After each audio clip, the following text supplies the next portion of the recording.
Sejumlah mantan napi kasus terorisme Senin kemarin mengikuti upacara peringatan kemerdekaan Indonesia di Balai Kota Surakarta, Jawa Tengah. Upacara dilakukan di tengah protokol kesehatan ketat dengan 3 orang pasukan pengibar bendera.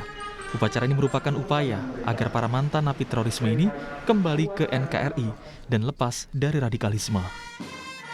Dengan kita bersama-sama seperti ini melibatkan stakeholder yang ada serta juga di wilayah di mana dia berada, kita bantu termasuk bantuan dari SKPD, dari Pemda, kemudian dari tokoh masyarakat, tokoh agama, tokoh lingkungan.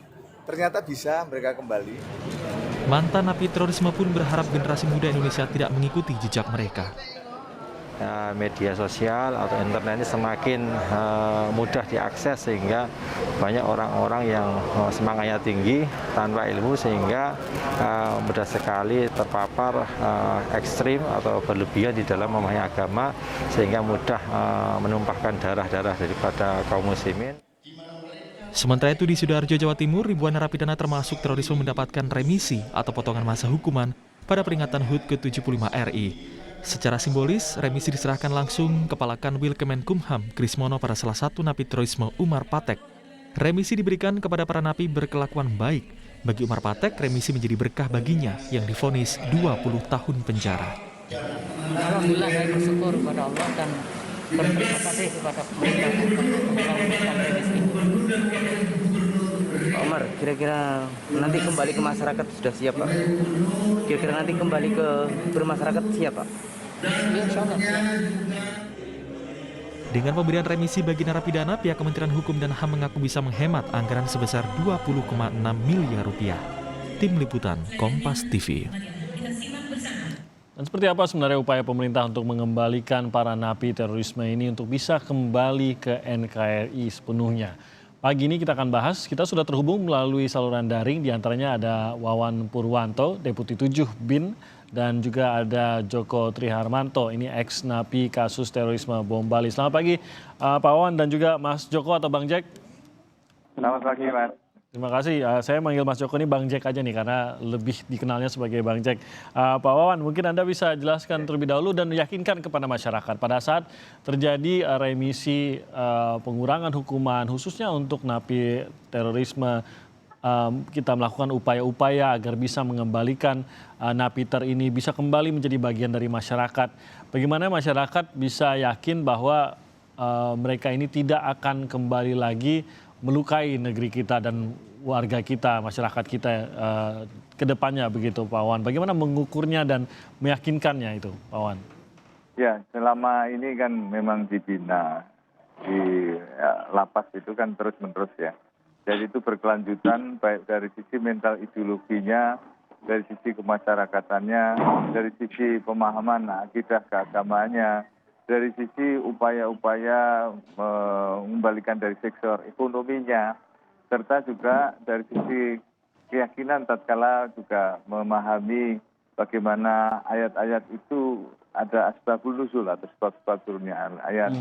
Kemudian juga memahami juga adanya berita hoax, supaya tidak hanya ditelan mentah tapi ada satu sikap kritis. Jadi semua ini tersinergi secara baik di sana dan diharapkan ini masyarakat juga mengerti bahwa upaya kita itu tidak terus rampangan dan masyarakat tidak perlu lantas takut. Karena banyak di antara saudara kita ini takut kalau terjadi serangan lagi ataupun juga kembalinya sikap-sikap mujahid yang selama ini masih memanas. Ada takut seperti itu. Tapi dengan masyarakat itu menerima, maka malah justru ini saudara-saudara kita ini tidak kembali ke kelompoknya. Tapi kalau dicuekin, maka dia malah justru akan dekat lagi dengan kelompoknya.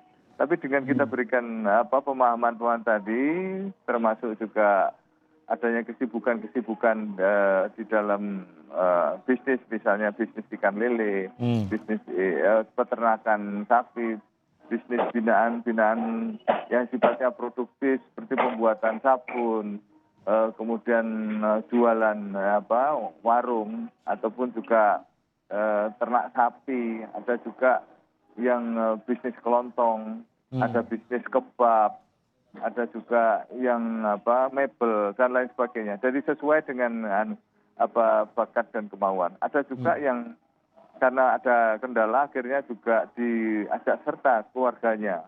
Kemarin juga ada yang ibunya dari napiter misalnya, karena dia masih terkendala ada satu lain hal, akhirnya juga dilibatkan ibunya. Ada juga bapaknya. Ada juga yang keluarga inti dari itu. Intinya adalah satu, bahwa kita ini berkesinambungan untuk memberikan satu pendekatan-pendekatan dan tidak terus dilepas begitu saja. Dan makanya Pemda, BNPT, Kemensos, kemudian juga Kemenko Polhukam, pihak Semua terlibat ya? kepolisian, ini dan Pemda-Pemda kita harapkan peduli karena di sana juga ada program-program. Dulu saya pernah ceramah di Lemhanas kepada para kepala daerah dan juga anggota-anggota DPRD se-Indonesia untuk mau peduli melibatkan ex-napiter ini untuk diberikan pekerjaan dan kesibukan. Karena dengan sibuk mereka baik, begitu. Agar bisa melanjutkan hidupnya begitu Pak Wawan. Tapi tingkat keberhasilan dari deradikalisme ini sebenarnya setinggi apa Pak Wawan? Kalau dari proses yang sudah tangkap itu catatan saya sekitar 980. Sementara yang dibebaskan itu sekitar 490. Dari sekian itu yang tidak diketahui rimbanya itu ada sekitar 30. 7 diantaranya tertembak lagi karena ternyata dia melakukan perlawanan lagi, kemudian tertembak ketika terjadi kontak senjata. Jadi masih ada 23 meninggal di Suriah ketika dia ada peperangan. Nah, sementara yang lainnya ini belum diketahui karena mereka kadang-kadang kan black number ya. Black number ketika apakah itu berada di Suriah atau apa, tapi semuanya kita telusuri supaya ini terpantau dengan maksud sebenarnya kita lakukan pembinaan-pembinaan termasuk juga bantuan-bantuan serta upaya-upaya supaya mereka tetap diterima di masyarakat. Kalau tidak diketahui itu kecenderungannya adalah kembali lagi begitu ya, walaupun tidak diketahui, tidak terkonfirmasi begitu, tapi kecenderungannya apakah ke sana? Selama ini dari yang saya ceritakan tadi 7 seperti itu, kemudian yang lain meninggal di Suriah. Dalam medan tempur, sehingga saya juga agak kesulitan mengkonfirmasi DNA-nya karena di sana medan yang bergolak, sementara rumah sakit di sana juga sulit dikonfirmasi karena kondisi perang. Makanya ketika ada catatan bahwa yang bersangkutan ciri-cirinya meninggal, ya paling hanya itu. Tapi dari sisi yang lebih jauh menetes DNA-nya, kami memang belum memperolehnya. Oke, saya ke Bang Jack. Bang Jack, apa sebenarnya yang bisa meyakinkan napiter ini untuk kembali lagi setia pada NKRI dan tidak lagi bisa berpikiran untuk meninggalkan atau bahkan menyakiti NKRI? Kalau dari pribadi saya waktu itu yang membuat saya sendiri kembali ke NKRI itu faktor dari ibu saya dan juga dari istri saya. Apa karena takut kehilangan kah atau takut menyakiti atau apa sebenarnya? Sebenarnya kami itu kan punya saya sebagai anak, kemudian saya sebagai suami ya. Waktu kami ditangkap, kemudian di situ saya sering komunikasi dengan ibu saya manggilnya Simbok, yaitu beliau sering menasihati ke saya, kemudian istri juga sering menelpon. Itu dua sosok itu yang menginspirasi saya, kemudian saya bisa kembali ke NKRI lagi itu. Kalau teman-teman yang lain apa yang Bang Jack lihat yang bisa mengubah mereka, kembali menyadarkan mereka? Sebenarnya yang faktor yang utama itu ya kita mengambil partner komunikasi atau teman bicara, teman ngobrol itu sangat penting. Makanya selama kita di dalam penjara itu harapan kami ya ada semacam Bapak Wawan yang lainnya itu berkunjung ke dalam kemudian mengajak diskusi kami karena itu akan sangat pengaruh dengan kami, pola pikir kami itu. Jadi memang memilih lingkaran diskusinya juga begitu, ini sangat menentukan gitu ya? Iya, karena di dalam penjara itu kita sudah sendiri, kemudian tidak ada yang diajak bicara. Lah kesempatan ini marilah kita gunakan seperti Bapak Wawan dan yang lainnya itu masuk ke LP atau masuk ke rutan, kemudian mengajak bicara ke teman-teman itu dari hati ke hati. Kemudian ada yang disentuh misalnya lama tidak ketemu dengan orang tuanya, lama tidak ketemu dengan ibunya. Dihadirkanlah sosok-sosok itu yang mudah-mudahan dengan sosok itu dia bisa sadar kan gitu. Tapi apakah tidak jaringan lama itu mencoba merebut kembali begitu, mendekati lagi, mempengaruhi lagi? Jaringan lama memang ada indikasi ke arah situ. Tapi kalau memang benteng kami dan benteng kita yang sudah dibina dalam tanda petik oleh Pak Wawan dan yang lainnya itu sudah kuat, maka kita akan menjawab tawaran itu, akan menjawab iming-iming itu kita sudah kuat gitu.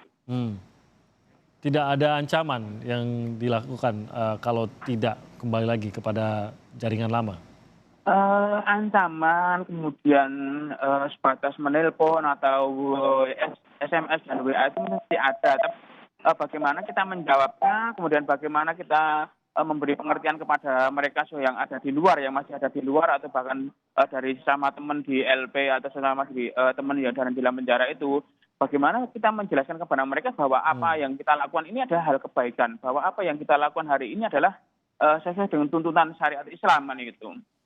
Itu Pak Wawan, menarik juga bagaimana orang yang sering mereka temui ini menjadi faktor penentu juga apakah mereka bisa mendapatkan perspektif lain begitu untuk melihat NKRI atau tidak.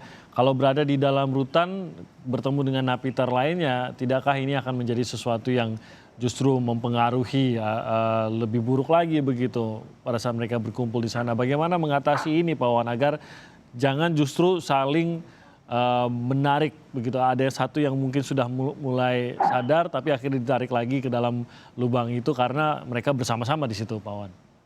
Memang ada yang seperti itu, bahkan mempengaruhi napi yang lain untuk lantas malah masuk di dalam kelompok itu, memang ada ya. Tapi kita terus melakukan evaluasi, kita lakukan kajian dan pendekatan. Banyak diantaranya ketika kami masuk LP dan mengajak ulama-ulama besar dari luar negeri yang tadinya dipuja-puja oleh mereka karena karya-karyanya, buku-buku, kitab-kitabnya kita beli itu. Tapi setelah tahu bahwa ternyata mereka sudah tidak masuk di dalam jaringan mujahid itu, mereka menganggap murtad. Akhirnya berantem di dalam LP itu, saya juga capek misahnya itu. Saya misah sampai, aduh itu. Ini saya pusing juga, pernah juga ada ex-napiter dari Mesir ya, Pak Najih Ibrahim gitu. Ketika ketemu di sini karena Najih Ibrahim dulu yang kelompok yang membunuh Anwar Sadat itu. Dan itu sudah sadar kembali ke Ibu Pertiwi, akhirnya datang saya telepon malah diludahin di sini. Karena dianggap utuh berkhianat. Saya ini akhirnya cari cara, aduh ini gimana. Nah oleh karena ini Bang Jack ini juga dalam kategori besar karena terlibat dari JI 1, jadi bom Bali 1. Iya. Ya, makanya sekarang setelah kami jumpa, udahlah Ivan, kita semua kita sadar bahwa ini bukan medan perang. Ini medan damai, ini Darul Salam, bukan Darul Harb.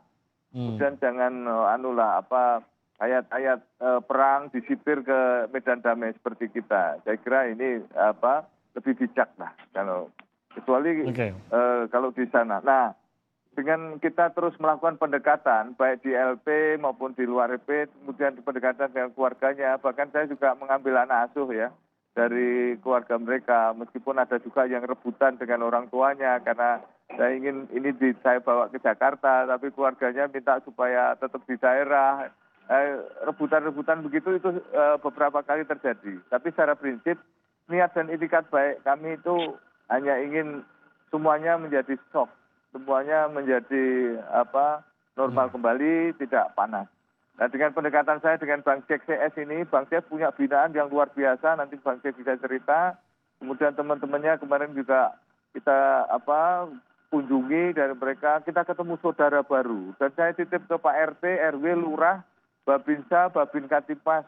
Kita berpelukan ya, memang kami sebetulnya dekat dengan mereka-mereka dan dari hari ke hari kami selalu kontak, bahkan ketika saya berkunjung ke LP, seperti di Nusa Kambangan misalnya, mereka, Mas Wawan, nanti kalau aku bebas, aku mau nemuin Mas Wawan. Boleh, enggak apa-apa, ini saya kasih tinggal nomor.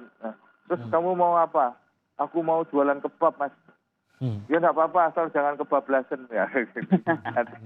Tapi intinya adalah kita dekat, artinya dia mau, kemudian ini menjadi pintu masuk, udahlah lupakan. Dengan mereka sibuk, Seperti kemarin ada yang buka AC, bisnis AC untuk servis AC mobil, AC rumah maupun elektronik. Mereka sibuk, hari-hari itu penuh dengan pekerjaan-pekerjaan servis. Tidak sempat memikirkan yang lain ya. Demikian juga yang deportan. Ada juga deportan dari luar negeri ya, termasuk dari Brunei. Kemarin juga saya dialog, dia udah nanti kapan ke Jakarta. Saya dulu ditangkap di Brunei. Yaudah nanti tak kenalin sama yang di Dubes Brunei. Waduh, itu mengingatkan luka lama Mas, katanya kita. Begini kita baik. Baik, nanti kita akan bahas lebih jauh lagi. Ada tadi kalau dikatakan agar bisa mendapatkan mungkin pekerjaan, membuka usaha, agar bisa kembali ke tengah masyarakat. Ini sebenarnya Kepala BNPT pernah menyebut juga bahwa di tengah situasi corona ini justru penyebaran paham ini semakin masif karena merasa banyak yang sedang merasa krisis. Disinilah saatnya merekrut para anggota-anggota baru. Nah, bagaimana agar penyebaran paham ini juga bisa dihentikan, bukan hanya aksi terorismenya, tapi penyebaran pahamnya ini juga bisa dihentikan mulai dari para mantan napiter. Kita akan bahas sesaat lagi, tetap bersama kami di Sapa Indonesia Pagi.